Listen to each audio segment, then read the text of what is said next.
जय हिंद everyone. Welcome to the world of history. आज जिस टॉपिक के बारे में हम पढ़ने जा रहे हैं वो हमारे हिस्ट्री सिलेबस का एक नया पोर्शन शुरू करेगा। हम पढ़ेंगे आज arrival of Europeans in India के बारे में, और इसी चैप्टर के साथ हमारा मॉडर्न इंडियन हिस्ट्री शुरू होता है। Now modern Indian history is very important as per your syllabus of defence examinations. ऐसा क्यों है? क्योंकि इसी पोर्शन से, हिस्ट्री के मॉडर्न पोर्शन से सबसे ज़्यादा क्वेश्चंस आपको देखने को मिलेंगे। सबसे ज़्यादा जो वेटेज है वो मॉडर्न इंडियन हिस्ट्री का ही है पेपर्स में। ऐसा इसलिए है क्योंकि ये कंटेम्प्रेरी टॉपिक है, इसको हम बहुत ही फ्रीक्वेंटली पढ़ते रहते हैं, इनके बारे में बहुत जल्दी जल्दी न्यूज़ आती रहती हैं, हम बहुत ज़्यादा परिचित हैं इन टॉपिक से। Okay, so our first topic is going to be arrival of Europeans in India और advent of Europeans in India. इस कहानी से या इस लेक्चर से, जो कहानी हम समझेंगे इस लेक्चर में, वो एक बैकग्राउंड सेट करेगा, एक बैकड्रॉप सेट करेगा आगे आने वाले जो भी ऐतिहासिक आपके टाइमलाइन होने वाला है, जो भी हिस्टोरिकल टाइमलाइन होगा आगे, उसका बैकड्रॉप आज के लेक्चर में सेट होगा। So let us start with this. हम प्रीव्यू देख लेते हैं। Introduction, then timeline of advent of Europeans. हम वो टाइमलाइन देखेंगे, टाइम फ्रेम देखेंगे कि कैसे, किस क्रोनोलॉजिकल ऑर्डर में यूरोपियन पावर्स इंडिया में आई हैं। सिर्फ ब्रिटिशर्स ही नहीं थे जिन्होंने इंडिया में अपना ट्रेड सेटअप करने की कोशिश की, उनके साथ और भी यूरोपियन पावर्स थी। हम उनके बारे में देखेंगे कि यूरोपियन पावर्स विल सी। फिर हम देखते हैं एक एक करके उन यूरोपियन पावर्स को सेपरेटली। पोर्टुगीज अराइवल, फिर हम देखेंगे डच, फिर फ्रेंच का आगमन देखेंगे, हम ब्रिटिश एक्सपेंशन देखेंगे, ब्रिटिशर्स कैसे आए और कैसे उन्होंने खुद को एक्सपैंड किया है इंडिया में, हम वो देखेंगे। इकोनॉमिक इम्पैक्ट क्या रहा, इन पावर्स का इंडिया में आने के बाद अर्थव्यवस्था पर क्या असर पड़ा है, हम वो देखेंगे। रेजिस्टेंस एंड कन्फ्लिक्ट्स, अब कोई बाहरी शक्ति आ रही है हमारे कंट्री में, हमारे स्टेट में, तो किसी ना किसी तरीके का रेजिस्टेंस तो होगा ही। तो वो रेजिस्टेंस क्या थे, वो कन्फ्लिक्ट्स कैसे थे, हम वो भी देखेंगे। Then we'll come to conclusion. So let us begin with this. Arrival of Europeans in India during 15th century. Note करने वाली चीज क्या है यहाँ पे कि 15th सेंचुरी से हम अराइवल देख पा रहे हैं। अराइवल कहाँ से स्टार्ट हुआ यूरोपियन पावर्स का? 15th सेंचुरी से, 15वीं शताब्दी से। was driven by quest for spices, trade and territorial expansion। अब यहाँ पे तीन वर्ड्स हैं, स्पाइसेस, ट्रेड और टेरिटोरियल एक्सपेंशन। इनको देखते हैं एक एक करके।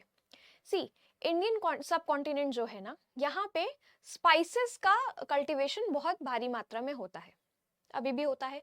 सदर्न इंडिया में अगर आप देखेंगे, स्पेशली इन केरला, केरला, तमिलनाडु, कर्नाटक, इन रीजन्स में स्पाइसेस का, मसालों का उत्पादन होता है काफी बड़े स्तर पर, काफी लार्ज स्केल पर। अब इन्हें स्पाइसेस की जरूरत क्या थी? ये जो यूरोपियंस हैं, इनका जो क्षेत्र है, इनका जो रीजन है ना, बहुत ही ठंडा प्रदेश है वो। It's a very cold region, right? वहां पे टेम्परेचर बहुत ज्यादा डिप डाउन करता है। सो उसकी वजह से to preserve their food, specially the meat, उन्हें चाहिए spices to preserve their food. And also जो हम स्पाइसेस यूज करते हैं, आपने अपने घरों में भी सुना होगा कि स्पाइसेस जो होते हैं वो गर्म होते हैं, उनकी तासीर गर्म होती है, ठीक है? वो गर्माहट प्रदान करते हैं आपके शरीर को जब आप इनटेक करते हैं उनका। तो उस ठंडे प्रदेश में खुद को सस्टेन करने के लिए, अपने फूड को प्रिजर्व करने के लिए, और बहुत हेल्थ बेनिफिट्स के अनुसार भी, उन्हें स्पाइसेस की बहुत ज़रूरत होती थी यूरोपियंस को।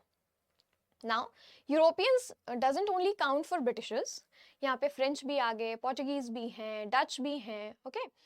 तो इन लोगों को स्पाइसेस की बहुत नीड थी। नाउ स्पाइसेस वहाँ पे अवेल होना, it's very difficult and next to impossible, क्योंकि वहाँ पे कल्टीवेशन ही नहीं हो रहा है। अब अगर कहीं पे किसी चीज़ का उत्पादन हो नहीं रहा है, तो जाहिर है कि वहाँ पे बहुत महंगी होगी वो चीज़, है ना?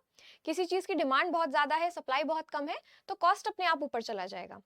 अब वहाँ पे स्पाइसेस बहुत महंगे हैं, तो लोगों ने, यूरोपियन पावर्स ने या यूरोपियंस ने क्या तरीका निकाला कि जहाँ पे भी स्पाइसेस कल्टीवेट हो रहे हैं, एंड माइंड यू, सिर्फ इंडिया में स्पाइसेस कल्टीवेट नहीं हो रहे थे, आज भी ऐसा है कि इंडिया है आपका, इंडोनेशिया का एरिया है, कुछ थोड़ा बहुत पार्ट म्यांमार का है, यहाँ पे स्पाइसेस का कल्टीवेशन बहुत अच्छा खासा होता है। तो यूरोपियंस का ये मोटिव था कि वो इंडिया और इंडोनेशिया में ट्रेड करेंगे, ओके, दिल गो एज ट्रेडर्स और वहाँ पे वो स्पाइसेस का ट्रेड करेंगे। अब चूंकि यहाँ बहुत मात्रा में होता है तो यहाँ से जब वो खरीदेंगे तो भी उन्हें सस्ता ही पड़ेगा, वो स्पाइसेस यहाँ से खरीदते थे सस्ते दामों में और वापस यूरोप में जाके महंगे दामों में उसको बेचते थे। तो profit was huge, profit margin was very huge.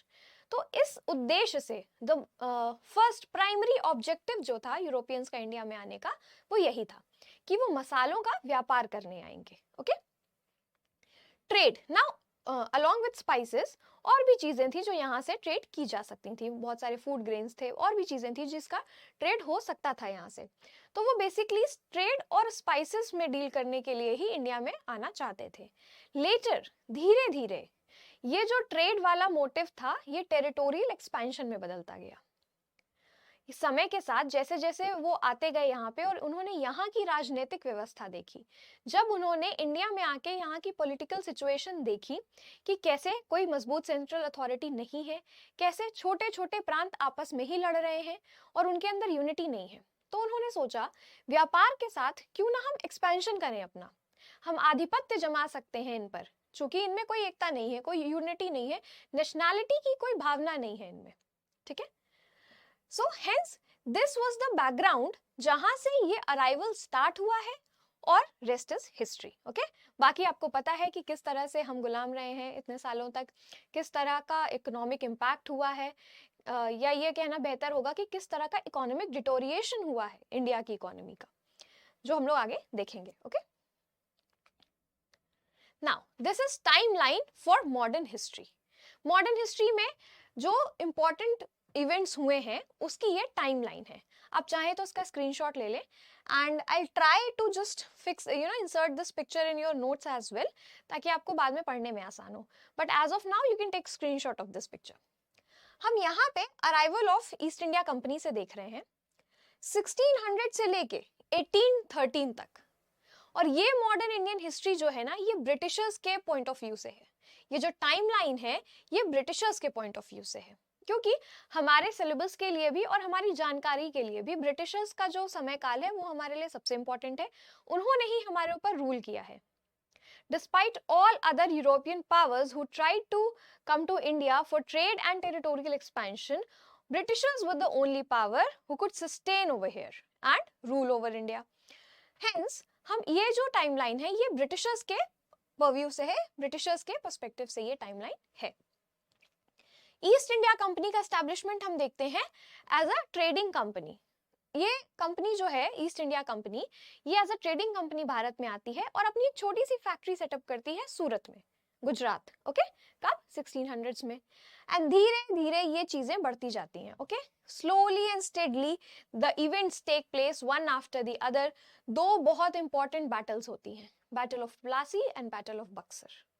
These were two very very important battles जो होती हैं बहुत ही इनिशियल स्टेज में, ब्रिटिशर्स के आने के इनिशियल स्टेज में, ओके। बैटल ऑफ प्लासी होती है आपके बंगाल के नवाब से, यानी कि सिराजुद्दौला से, जिसमें सिराजुद्दौला वाज डिफीटेड, और वो एक बहुत टर्निंग पॉइंट बन जाता है। वहां से बेसिकली जब बैटल ऑफ प्लासी में सिराजुद्दौला की हार होती है, वहीं से ये तय हो जाता है कि आगे आने वाले समय में भारत पर राज कौन करेगा, and that was British power, okay? दूसरी होती है बैटल ऑफ बक्सर, वो होती है मुगल एम्परर से, और हेंस जो नाम की सेंट्रल अथॉरिटी थी भी वो भी डिक्लाइन हो जाती है, okay. So these are all the acts जो ब्रिटिशर्स पास करते हैं, जिसका अप्रूवल ब्रिटिशर्स देते हैं एक एक करके अपने इंटरेस्ट को फुलफिल करने के लिए, अपने इकोनॉमिक एंड पॉलिटिकल इंटरेस्ट को फुलफिल करने के लिए। नेक्स्ट लेक्चर में ये सारे एक्ट्स जो हैं वो कवर किए जाएंगे, may be next to next lecture में, okay. So this regulating act, Pitt's India act, charter acts, बहुत सारे एक्ट्स जो हैं वो रेगुलर इंटरवल ऑफ टाइम पे लाए गए अपने इंटरेस्ट और अपने पॉलिटिकल एक्सपेंशन को फुलफिल करने के लिए। नाउ की European powers, now just have a look at this, okay. यहाँ पे ये वो टाइमलाइन दी गई है कि कैसे कैसे यूरोपियन पावर्स किस किस समय पे भारत में आई हैं। 1498 में हम सबसे पहले पोर्टुगीज पावर देखते हैं, ओके। देन 1595 में Dutch East India Company. East India Company सिर्फ ब्रिटिशर्स की नहीं थी, East India Company because eastern part of world, okay. Dutch East India Company आती है, then English East India Company हमने देखा 1600 में। 1664 में we see French East India Company and 1616 में we see Danes East India Company. Okay, ये Danes जो है वो 1616 में आए थे, बट उनका कोई बहुत ह्यूज इम्पैक्ट नहीं रहा है इंडियन टेरिटरी में किसी भी तरीके से। They just came for trading purposes and they went back after trading and also after getting defeated by English East India company. समय रहते ही क्या हुआ कि जैसे जैसे यूरोपियन पावर्स आती गई, कोशिश सबने की अपना अधिकार जमाने की भारत पे, ठीक है। सबका ये मोटिव बन गया था कि हम यहाँ पे राज करें, रूल करें इंडिया के ऊपर, क्योंकि ये उन्हें एक तरीके का फर्टाइल लैंड दिखता था। यहाँ से ट्रेड और इकोनॉमी बहुत ज्यादा फ्लरिश कर सकते थे वो अपनी कंट्री की। इस वजह से हर कोई चाहता था कि वो यहाँ पे आधिपत्य जमा ले। बट चूंकि इंग्लिश ईस्ट इंडिया कंपनी उसमें सबसे पावरफुल साबित हुई और धीरे धीरे करके बाकी यूरोपियंस को उन्होंने इंडियन टेरिटरी से बाहर ही कर दिया था। तो डेन्स भी बहुत कम समय के लिए थे, they were not very relevant. Major European powers Portuguese, Dutch, French and Britishers. Okay. Now this is the timeline for the companies to get established over here. Portuguese का जो establishment है वो आ तो गए थे 1498 में, but as a power, as a company they got established in 1505 and they remained till 1961. Now ये आपको आफ्टर इंडिपेंडेंस का टाइमलाइन भी दिख रहा है। ऐसा इसलिए है कि इंडिपेंडेंस के बाद भी कुछ फ्रेंच कॉलोनीज इंडिया में थी। If you go to Pondicherry, you know, and somewhere in Goa as well, कुछ गोवा के कुछ हिस्सों में, specifically in Pondicherry, you will find a proper Portuguese colony, जहाँ पे वो established थे। उन्होंने पौंडीचेरी को अपना सेंटर बनाया था। So this is the whole timeline कि कैसे कैसे कितने समय तक कौन सी कंपनी इंडिया में थी, कौन सी कंपनी का इन्फ्लुएंस इंडिया में था। जैसे हम डच को देखते हैं, नीदरलैंड्स जो है वहां के रहने वाले लोगों को डच कहते हैं। उनका समय काल 1605 टू 1825 था। डैनिश यानी कि डेन्स जिनकी हम बात करते हैं डेनमार्क में 1620 से 1869 तक they were here. Okay, French 1668 to 1954, British East India company 1612 to 1757, British company rule. Now these are two different things. Okay, एक ब्रिटिश ईस्ट इंडिया कंपनी का रूल है, फिर एक है ब्रिटिश कंपनी का रूल। यहाँ पे ब्रिटिश कंपनी और ब्रिटिश क्राउन भी कह सकते हैं आप, जो इंपीरियल रूल है। ये जब ब्रिटिशर्स आए थे इंडिया में, यहाँ पे I want you to make a note कि when Britishers came to India ना, they came as trading company like other European powers, but when they shifted their motive from trading to political expansion, तो वहां पे British imperial rule या फिर British crown rule establish हो गया था। एक पॉइंट ऑफ टाइम आता है जहां पे ब्रिटिश ईस्ट इंडिया कंपनी के जो कहते हैं होल्ड था उनका, है ना, जो उनका आधिपत्य था इंडिया पे, उसको हटा के ब्रिटिश क्राउन के रूल को एस्टैब्लिश कर दिया जाता है। ब्रिटिश क्राउन का रूल मतलब क्वीन एलिजाबेथ का जो रूल था वहां पे, उसको एस्टैब्लिश कर दिया जाता है और उसके बाद इंडिया जो है वो ब्रिटिश की एक कॉलोनी बन जाती है। तो ब्रिटिशर्स के यहाँ होने के समय काल में, ब्रिटिशर्स के टाइमलाइन में ये दो फेजेस आते हैं। पहला ईस्ट इंडिया कंपनी का रूल, दूसरा ब्रिटिश क्राउन का रूल। ओके, इसे हम डिटेल में लेक्चर्स में देखेंगे। Starting with Portuguese arrival. Portuguese arrival जो है वो हुआ है 1498 में, to be precise. Vasco da Gama नामक एक व्यक्ति पोर्टुगल से इंडिया आता है और वो कालीकट पे आके, चूंकि वो सी रूट से आए हैं तो वो कालीकट में आते हैं। सबसे पहले कालीकट में एक राजा थे जमोरिन, वो उनका स्वागत करते हैं और वो आए ही ट्रेड पर्पस के लिए थे। ऐसा कहा जाता है कि जब ये वास्को डी गामा यहाँ आए थे स्पाइसेस का ट्रेड करने के लिए, तो यहाँ से जो वो स्पाइसेस खरीद के लेके गए जिन दामों पे, और फिर उन्होंने पोर्टुगल में जाके जब उन्हें बेचा, तो what he earned was profit of 600 times. Right, now imagine, वो यहाँ से लेके गए किसी सर्टेन प्राइस पे और उन्होंने वहां पे 600 गुना दाम पे बेचा उसको। तो वहीं से ये एस्टैब्लिश हो गया कि ये स्पाइसेस का ट्रेड जो है ना, it is going to give a huge profit margin, क्योंकि वहां पे डिमांड इतनी ज्यादा है स्पाइसेस की। It was led by Vasco da Gama in 1498. They established trading post and sought to control the lucrative spice trade. Vasco da Gama के बाद बहुत सारे पोर्टुगीज गवर्नर्स आए बेसिकली। जब पोर्टुगीज कंपनी जो थी जब वो स्टैब्लिश हुई है उसके बाद बहुत सारे पोर्टुगीज गवर्नर्स इंडिया में आए हैं वास्को डिगामा के बाद, and one after the another उन्होंने स्पाइस ट्रेड को और फ्लरिश ही किया है यहाँ से, ठीक है। तो उनके लिए स्पाइस ट्रेड जो था वो बहुत ल्यूक्रेटिव था। Now these were the governors जो वास्को डिगामा के बाद आए थे, और उनके टाइम पे क्या सिग्निफिकेंट इवेंट्स हुए हैं वो भी यहाँ पे मेंशन है। वास्को डिगामा के बाद Francisco de Almeida was here, then Albuquerque, Nuno da Cunha, and ये तो डिक्लाइन वाला पोर्शन है कि कैसे जो पोर्टुगीज पावर है वो डिक्लाइन हुई थी। पोर्टुगीज पावर भी बहुत समय तक यहाँ सस्टेन नहीं कर पाई थी ड्यू टू ब्रिटिशर्स। तो एक टाइम पे आके उन्हें भी ये देश छोड़ना ही पड़ा था, अपना स्पाइस ट्रेड जो है उन्होंने शिफ्ट कर लिया इंडिया से टुवर्ड्स इंडोनेशिया।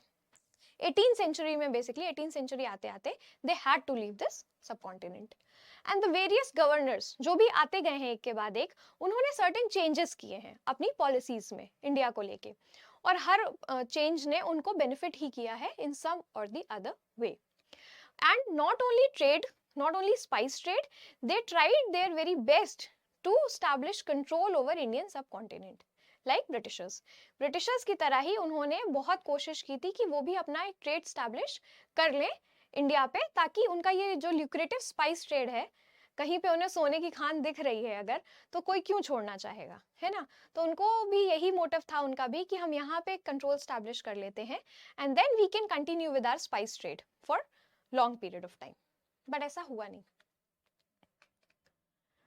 नाउ उनके बाद आते हैं डचेस। नाउ डच जो हैं वो बहुत शॉर्ट पीरियड ऑफ टाइम के लिए थे, एंड एज यूजुअल बाकी चीज़ों की तरह ही, बाकी यूरोपियन पावर्स की तरह ही वो भी ट्रेड के लिए ही आए थे, और उनका जो मोटिव था ट्रेड करने का वो स्पाइस के साथ साथ टेक्सटाइल में भी था।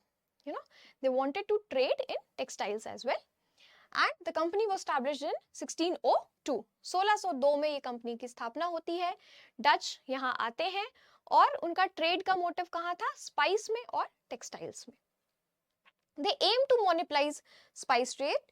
उन्होंने कोशिश यही की थी कि वो भी स्पाइस ट्रेड को मोनोपलाइज कर ले, मतलब अपना सिर्फ उनकी अथॉरिटी होनी चाहिए, उनका कंट्रोल होना चाहिए स्पाइस ट्रेड पे, बट ऐसा हुआ नहीं। जैसे जैसे यूरोपियन पावर्स बढ़ती गई वो क्लैश बढ़ता ही चला गया। Then came French. Now French East India Company in 17th century, यहाँ पे जो प्रेजेंस दिखता है इंडिया में फ्रेंच ईस्ट इंडिया कंपनी का 17th सेंचुरी में दिखता है, and their focus was on establishing colonies, competing with British for control over trade routes. Now this is a very specific point. यहाँ पे ना इस लेक्चर में what I would suggest you कि हर पावर के आगे आप उसका टाइम लिख लीजिए, ओके कि अच्छा द ब्रिटिशर्स केम दिस, पहले तो क्रोनोलॉजिकल ऑर्डर में लिखिएगा, क्रम अनुसार लिखिएगा कि कौन सी पावर पहले आई है, कौन सी next then next then next, उसका टाइमलाइन लिख लीजिए, and write 1 or 2 specific points related to that European power. अब जैसे हमने अभी डच पढ़ा तो उसमें क्या था, उनका ट्रेड कहाँ पे फोकस था, ट्रेड का स्पाइस और टेक्सटाइल पे। फ्रेंच का फोकस कहाँ पे है, स्टैब्लिशिंग कॉलोनीज, और वो ब्रिटिशर्स से compete कर रहे थे ट्रेड रूट पे मोनोपोली स्टैब्लिश करने के लिए, कंट्रोल स्टैब्लिश करने के लिए। जब आप एक पेज में ऐसे नोट्स बना लेंगे ना, ट्रस्ट यू मी, जब आप रिवाइज करेंगे आफ्टर द लेक्चर आपको पूरा लेक्चर समझ आ जाएगा उससे। So what I want you कि आप या तो लेक्चर के बाद, नहीं तो मीनवाइल द लेक्चर आप ऐसे शॉर्ट नोट्स बनाते रहिए, it will help you a lot. मेरे नोट्स तो हैं ही, they are in very detail, है ना, बहुत ही डिटेल डिस्क्रिप्शन मैंने दिया है ताकि कोई पॉइंट मिस आउट ना हो। बट अगर आपको चाहिए कि मुझे ना ये चीजें याद रहे, मुझे ये फैक्ट्स याद रहे, तो the best way is you write it, use pen and paper, अपने हाथ से खुद लिखें, वो चीज आपको हमेशा रिटेन रहेगी। आप एकदम शॉर्ट नोट्स बनाइए इसके, बहुत ही वन लाइनर टाइप्स। मैं ये नहीं कह रही हूँ कि आपको उसमें कोई कथा कहानी लिखनी है, बिल्कुल नहीं, just make very short notes meanwhile the lecture, while the lecture is going और आफ्टर द लेक्चर, ओके। तो हमने फ्रेंच ईस्ट इंडिया कंपनी देख ली कि इनका मोटिव था कॉलोनी स्टैब्लिश करना, अपना पॉलिटिकल एक्सपेंशन करना इंडिया में। कॉलोनीज का मतलब आप समझ रहे हैं, यहाँ पे कॉलोनीज का मतलब है कि एक है इंपीरियल पावर और उसके अंडर जो कोई भी स्टेट है या कोई भी कंट्री है, दैट इज इट्स कॉलोनी। तो India was a British colony, क्योंकि ब्रिटिश जो थे, ब्रिटेन जो था वो इंपीरियल पावर था और उसके अंडर, उसके सबजुगेट इंडियन कॉन्टिनेंट था, that was its colony. Now these are a few colonies, या फिर आप कह सकते हैं important centres of French. Now coming to British expansion. Britishers का एक्सपेंशन, उनका अराइवल, उनका यहाँ पे रहना, इतने समय तक यहाँ पे रूल करना, ये सब एक चीज से कनेक्ट होती है, वो है कि ब्रिटिशर्स की जो डिप्लोमेसी थी या जो रूलिंग एबिलिटी थी उनके गवर्नर्स की, वो एक्स्ट्रा ऑर्डिनरी थी. उसका मैच नहीं था बाकी यूरोपियन पावर से. तभी तो कोई ताकत इतने सालों तक यहाँ पे राज कर सकती है. इमेजिन किसी फॉरेन पावर का आपके कंट्री में आना और अपना रूल स्टैब्लिश करना. It's a huge thing. ठीक है, ये एक बहुत बड़ी बात है. अगर आप ऐसे हम यहाँ गुणगान नहीं कर रहे हैं ब्रिटिशर्स का, बट अगर आप थोड़ा सा प्रैक्टिकली सोचें तो कुछ तो एबिलिटी थी उनमें जो वो इतना रूल कर पाए. कुछ उनकी एबिलिटी को क्रेडिट वो खुद दे सकते हैं. Obviously we will not give credit to them because they don't deserve any credit. But कुछ तो ऐसे फैक्टर्स रहे होंगे जो उनकी रूलिंग एबिलिटी को थोड़ा सा बेहतर करते हैं बाकी यूरोपियन पावर्स से. वरना बाकी यूरोपियन पावर्स भी स्टैब्लिश कर सकती थी अपना रूल, बट ऐसा कुछ हुआ नहीं. They emerged as dominant force in 18th century. यहाँ पे ये भी ध्यान देने वाली बात है, they were not the first ones to come. ऐसा नहीं है कि सबसे पहले यही आए थे तो इन्हीं का रूल स्टैब्लिश हुआ है. नहीं, they came on the third or the fourth number, but उनका जो डोमिनेंस था वो 18th सेंचुरी से हमें देखने को मिलता है, leading to significant territorial expansion. अब यहाँ पे नोट करने वाला पॉइंट क्या है? Significant territorial expansion. Their control over trade and politics laid the foundation of British colonial rule. उनका कहाँ पे कंट्रोल था? ट्रेड पे भी था और पॉलिटिकल सिनेरियो में भी था. ठीक है, उसी की वजह से हम ब्रिटिश कंपनी का रूल यहाँ पे देख पाते हैं. Now this is the summary and whole soul of East India Company. कैसे वो कंपनी इंडिया में आई है. ईस्ट इंडिया कंपनी एक कंपनी के तौर पे, एक ट्रेडिंग यूनिट के तौर पे इंडिया में आई है, भारत में आती है, और कैसे धीरे धीरे अपने हित में वो चीजों को मोल्ड करते जाते हैं, अपने बेनिफिट में वो चीजों को मोल्ड करते जाते हैं, है ना. And ultimately they emerge as a ruling power in India. Now if we start from here, 1600 East India Company was formed. Okay, 1612 में यहाँ पे उन्होंने छोटे छोटे फैक्ट्रीज एस्टैब्लिश करना शुरू किया. 1746 fall of Madras when a French force attacked and captured the city. Madras जो है, मद्रास यानी कि चेन्नई, वो फ्रेंच पावर में चला जाता है. 57 में there was battle of Plassey. Battle of Plassey होती है ब्रिटिश फोर्स और सिराज-उद-दौला यानी कि नवाब ऑफ बंगाल के बीच में. Bengal was the very prominent centre while Britishers came here. Bengal जो था वो शक्ति का केंद्र था. दिल्ली में सेंट्रल अथॉरिटी डिक्लाइन हो चुकी है. ठीक है, वहां पे लेटर मुगल्स चल रहे हैं जिनका कोई रेलेवेंस नहीं है. बंगाल में चूंकि बंगाल एक बहुत ही फर्टाइल रीजन है, वहां पे कल्टीवेशन हो रहा है वेरियस चीजों का. ठीक है, and also it was a very important trading port. Bengal से ट्रेड रूट्स, सी रूट्स के थ्रू बहुत सारा ट्रेड किया जाता था, तो वो अपने आप में बहुत ज़्यादा इकोनॉमिक इंपॉर्टेंस रखता है.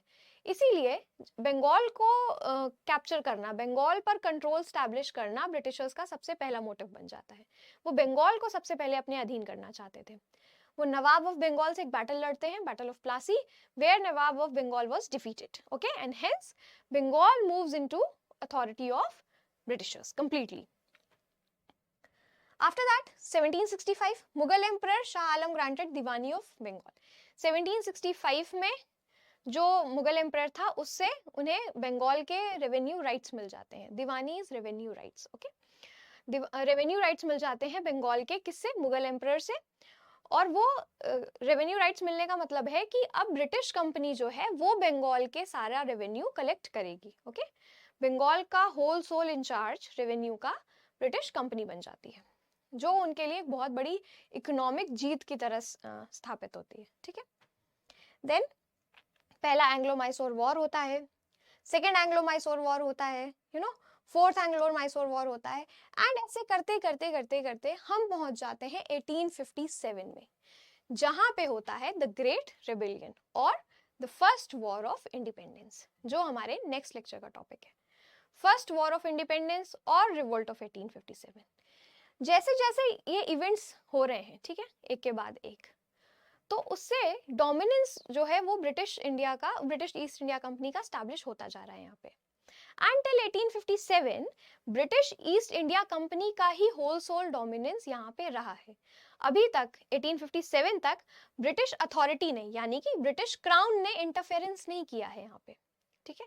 आपको ये चीज ना बहुत क्लियरली समझनी होगी कि 1857 तक ब्रिटिश ईस्ट इंडिया कंपनी जो थी, जो ट्रेडिंग यूनिट थी, वही पॉलिटिकल एक्सपेंशन भी कर रही थी, ओके, अपने बेनिफिट के लिए, ब्रिटेन के बेनिफिट के लिए नहीं, कंप्लीटली कंपनी के बेनिफिट के लिए। बट 1857 में रिवोल्ट होता है, ब्रिटिश क्राउन तक ये बात जाती है कि वहां पे एक विद्रोह हुआ है ब्रिटिश ईस्ट इंडिया कंपनी की पॉलिसीज की वजह से, उनके एक्सप्लॉयटेशन की वजह से। तब ब्रिटिश क्राउन इंटरफेयर करता है एंड ईस्ट इंडिया कंपनी का जो कंट्रोल है उसको बहुत ही कम कर दिया जाता है, मिनिमाइज कर दिया जाता है, and then India comes under the rule of British crown, okay. 1857 ये जो है ये लैंडमार्क बन जाता है इंडिया की हिस्ट्री में। क्यों? क्योंकि जो पावर है वो ईस्ट इंडिया कंपनी से ब्रिटिश क्राउन को हैंडओवर कर दी जाती है। 1858 में India comes under the crown and ending the control of EIC, यानी कि ईस्ट इंडिया कंपनी। अब इस सब का, इस पूरे घटनाक्रम का इकोनॉमिक इंपैक्ट क्या हुआ है? नाउ यहाँ पे दो तरीके के इकोनॉमिक इंपैक्ट हैं। एक इकोनॉमिक इंपैक्ट जो भारत पे पड़ा, जो इंडियन कॉन्टिनेंट पे पड़ा, और दूसरा इकोनॉमिक इंपैक्ट जो इन यूरोपियन पावर्स को, स्पेसिफिकली ब्रिटिशर्स के ऊपर पड़ा। ब्रिटिशर्स के ऊपर पड़ने वाला इकोनॉमिक इंपैक्ट हम अभी तक समझ सकते हैं। अभी तक जो भी कालक्रम हमने देखा है, जो भी घटनाक्रम हमने देखा है, उससे साफ साफ जाहिर होता है कि ब्रिटिश ईस्ट इंडिया कंपनी के लिए इकोनॉमिक इंपैक्ट यूजफुल ही था, ठीक है। उनके लिए उनकी इकोनॉमी फ्लरिश ही कर रही थी। For the company this whole this whole series of events were in favor of the company, और in some or the other way company को इकोनॉमिकली काफी बेनिफिट हो रहा था, इसीलिए वो इतने एफर्ट्स कर रहे थे इंडियन कॉन्टिनेंट को अपने कंट्रोल में लाने की। दूसरा होता है जो इम्पैक्ट है वो इंडिया पे देखते हैं हम। इंडिया पे जो इकोनॉमिक इम्पैक्ट है उसको आप एक शब्द में वो कर सकते हैं, डिफाइन कर सकते हैं, that is drain of economic resources और ड्रेन ऑफ वेल्थ, है ना। जिस तरीके से निचोड़ा गया है इंडिया की इकोनॉमी को, उसको समराइज करने के लिए लेटर फेज में जब हम मॉडर्न इंडियन हिस्ट्री में देखेंगे तो दादा भाई नौरोजी ने ना एक आर्टिकल लिखा था ड्रेन ऑफ वेल्थ के नाम से। उसमें पूरा समरी दिया था उन्होंने, अच्छे से एक्सप्लेन किया था इनफैक्ट कि कैसे पहले दिन से, जब से ईस्ट इंडिया कंपनी आई है तब से लेके अभी तक किस तरह से इकोनॉमिक रिसोर्सेस को डिटोरिएट किया गया है, हैरेस किया गया है इंडियन सब कॉन्टिनेंट में। यहाँ पे यूरोपियन कॉलोनाइजेशन का या यूरोपियन पावर का फोकस किस पे था? कैश क्रॉप्स पे and trade alter traditional agriculture practices पे। अब यूरोपियन पावर्स क्या थी, स्पेशली अगर हम ब्रिटिशर्स की बात करें तो वो कैश क्रॉप्स उगाने पे ज्यादा फोकस करती थी। बंगाल में इंडिगो की खेती पे बहुत एम्फेसाइज किया गया।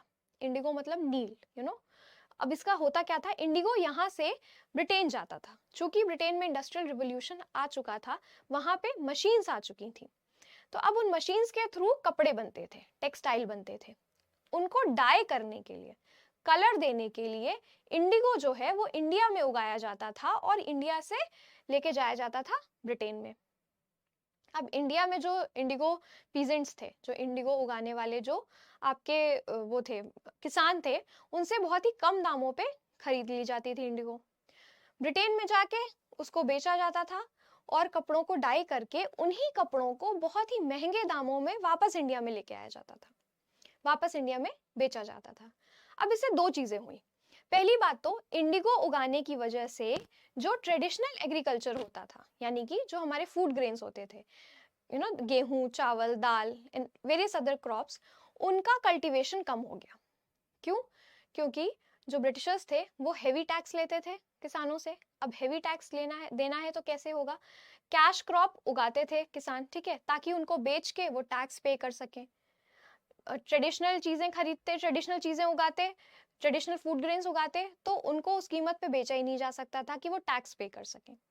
उसकी वजह से मजबूरी में उन्हें कैश क्रॉप्स ही उगानी पड़ती थी, ठीक है, इंडिगो का कल्टीवेशन ही करना पड़ता था। तो अल्टीमेटली फूड क्राइसिस होने लगी थी, और एक टाइम आता है जब भुखमरी फैल जाती है बंगाल में। क्यों? क्योंकि फूड ग्रेन्स उगाए ही नहीं जा रहे हैं, उसकी वजह से। तो कैश क्रॉप्स पे फोकस करके उन्होंने अपना जो इंडस्ट्रियल रिवोल्यूशन है उसको उन्होंने फ्यूल किया, ठीक है। उसके लिए रॉ मटेरियल प्रोवाइड होता था, ब्रिटेन के इंडस्ट्रियल रिवोल्यूशन के लिए रॉ मटेरियल प्रोवाइड होता था इंडियन एग्रीकल्चर से। तो this was the whole cycle, vicious cycle, ये वो दुष्चक्र था जिसने इंडिया को इकोनॉमिकली ड्रेन आउट कर दिया। ओके, ये कुछ इंपॉर्टेंट पॉइंट्स हैं जो ब्रिटिश टाइमलाइन में हम देख पाते हैं। Drain of wealth, development of railways, zamindari, ryotwari and mahalwari, these three were revenue settlement measures. Okay, tax को कलेक्ट करने के ये 3 तरीके थे। डी इंडस्ट्रियलाइजेशन इंडिया में किसी तरीके का मशीनीकरण नहीं, कोई इनोवेशन नहीं, nothing. Growth of landless labour, deterioration of agriculture, हमने डिटोरिएशन ऑफ एग्रीकल्चर देख लिया। अब ग्रोथ ऑफ लैंडलेस लेबर में क्या है कि रेवेन्यू पे अगर नहीं कर पाता है कोई किसान तो उसकी जमीन जब्त कर ली जाती थी। तो इसके कारण लैंडलेस लेबर बढ़ने लगे, वो लेबर्स या वो किसान जिनके पास अपनी जमीन ही नहीं थी, ठीक है, वो दूसरों की जमीन पे मजदूरी किया करते थे। किसान हो के भी उन्हें मजदूरी करनी पड़ रही थी, क्यों? क्योंकि उनके पास अपनी जमीन नहीं थी, वो अपनी जमीन ही नहीं बचा पाए, उन्हें अपनी जमीन बेचनी पड़ी या गिरवी रखनी पड़ी रेवेन्यू पे करने के लिए। Resistance and conflicts, various resistance and conflicts हुए हैं लोकल रूलर्स से, लोकल कम्युनिटीज से। इन्हीं रेजिस्टेंस और कन्फ्लिक्ट्स का नतीजा होता है रिवोल्ट ऑफ 1857, जो हम नेक्स्ट चैप्टर में देखेंगे। So now coming to the conclusion, इस लेक्चर में हम यही कंक्लूड करते हैं कि how Britishers and other European powers entered into India with the motive of trade, but slowly and steadily they converted their motive to political and territorial expansion and control over Indian political scenario. Okay? Trade से शुरू हुआ ये जो सिलसिला था, ये किस तरह से राजनीतिक शक्ति का रूप ले लेता है, हमने वो इस लेक्चर में देखा। So this was it for this lecture. I hope आपको ये समझ आया हो। हमने मॉडर्न इंडियन हिस्ट्री की शुरुआत कर दी है and we'll move forward with this. Till then, keep living history, keep learning history. We'll meet very soon. Thank you and Jai Hind.